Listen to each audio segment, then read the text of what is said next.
Guys, I finished The Last of Us Part 2. Wow. Oh boy. I completed the damn. whole thing. How was it? It was fucking awesome. I bet. The subtitle that I'm probably putting on my review is an astonishing achievement. Because it really is. It really, really is. There's so much to talk about with this game. And yeah, I'm not even going to talk about the quote-unquote leaks because I'm not going to give any credence to that behavior. No. Garbage. But yeah, this is a Naughty Dog game through and through. Despite the kind of tumultuous development and a bunch of delays and things, this is a Naughty Dog game. The story has a ton of emotional weight, and the pacing is something you just don't see in other games. There's a real sense as you're going through this story that there are no wasted moments. Every scene, every cutscene does something to tell the story. And much like you might expect from a really good book or a movie, there's all kinds of symbolism dotted all over this game that you're going to pick up on, or maybe you won't pick up on the first playthrough. From a storytelling perspective, this is about as good as it gets in games. Honestly, I was blown away every time there was a cutscene. Some of the acting and the writing especially was truly outstanding, both through the main story and through some of the notes and things that you pick up throughout the world. It does a lot of the things that the Fallout series used to be known for, but it's on a whole nother level, some of the things that have been written and that you'll end up reading throughout the course of this game. It's tremendous, guys. Okay, well, high praise. Glad to hear that it absolutely lives up to the hype, so to speak. Yeah, man, any particular section or segment or element of the game that you want to dive into, get some nitties and some gritties out? Oh, God. I've got so many things written down here. I'm struggling to try to figure out which one to cover first. I think the one that people are probably most aware of is the technical chops of this game. On a graphical fidelity scale, if you sat this down in front of me and said, what system is this on?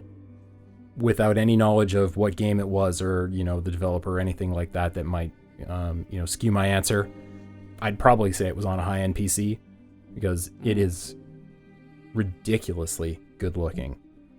Everything is so lovingly rendered, and the attention to detail, not just in the world itself, but in the behavior of systems, is truly remarkable.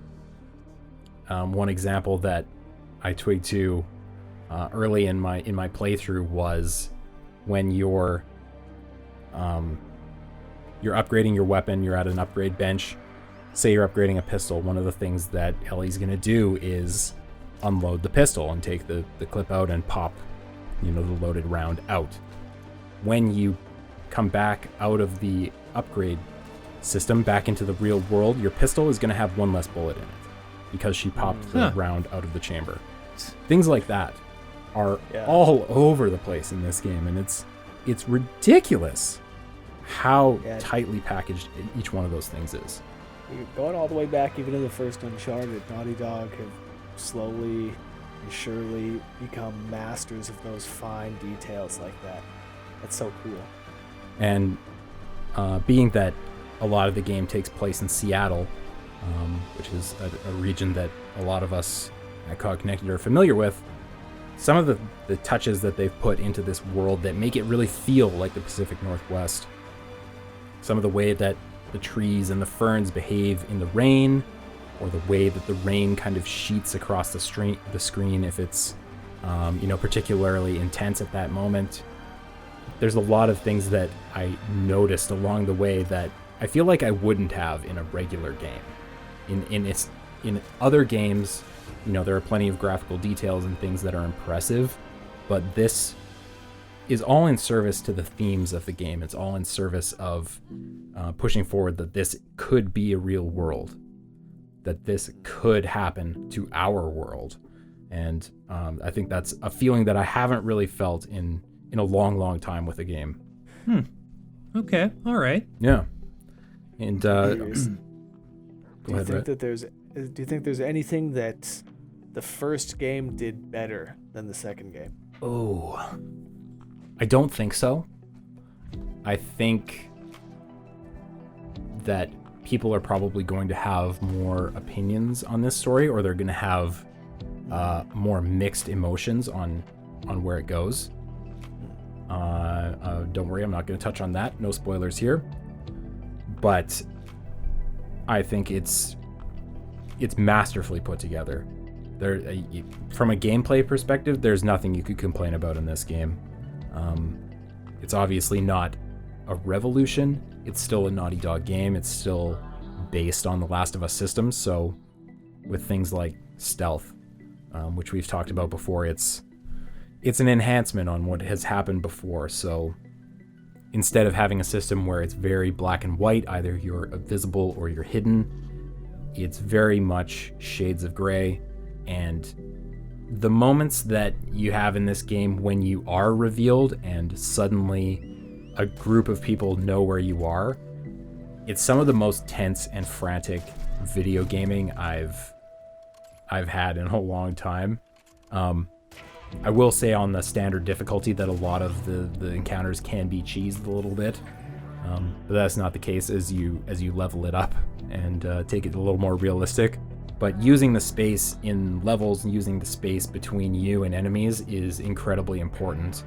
Figuring out ways that Ellie can play to her strengths. She's not a superhero. If you get shot, you get shot and you die.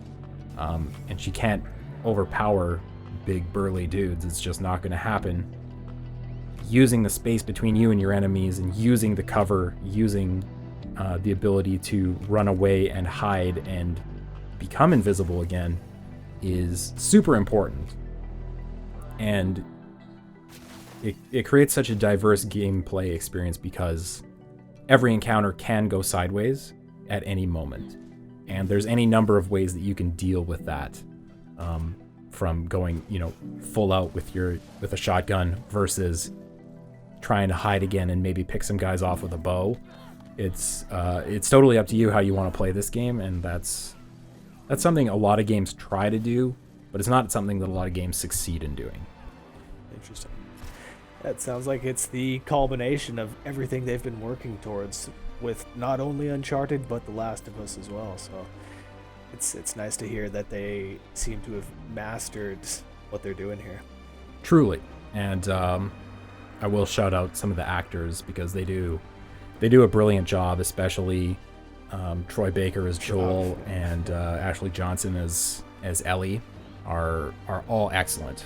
It's one of those stories where you'll be sitting in a cutscene and the music kind of dies down and it goes fully silent.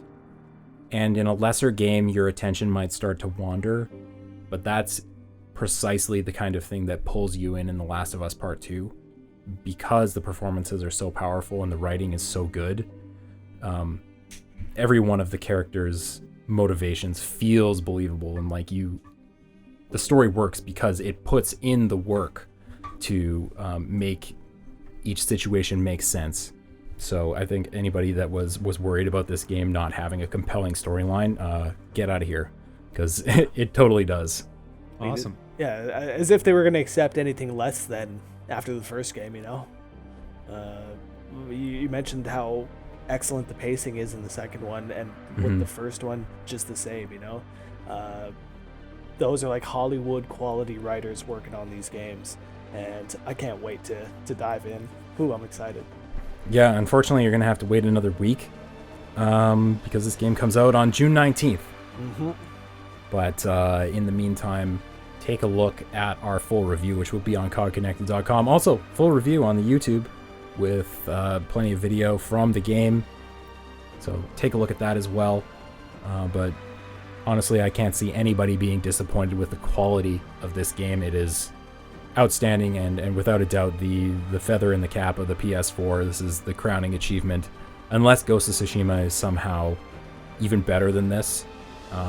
This is trending towards the masterpiece of the generation. So all right, yeah, that's all I got to say about that. Cool.